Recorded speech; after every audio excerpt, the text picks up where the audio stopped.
কালিয়াগঞ্জের ৩ নম্বর ওয়ার্ডে নেতাজি পল্লী স্কুলের কাছে একটি পুকুর সংস্কারের আড়ালে আকার ছোট করবার চেষ্টা হচ্ছে। এমনই অভিযোগ পেয়ে কাজ বন্ধ রাখার নির্দেশ দিল ব্লক ভূমি সংস্কার দপ্তর। স্থানীয় বাসিন্দাদের সূত্রে জানা গেছে, কোনোভাবে খবর পেয়ে বুধবার দুপুরে কালিয়াগঞ্জ বিএলআরও অফিসের অফিসার পুকুর পাড়ে উপস্থিত হয়।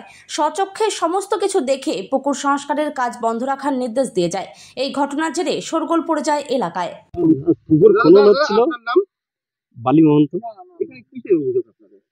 আর কি পাড়ার লোকজন অভিযোগ করছে যে পুকুরটা খনন করছিল যারা জমিটা কিনছিল।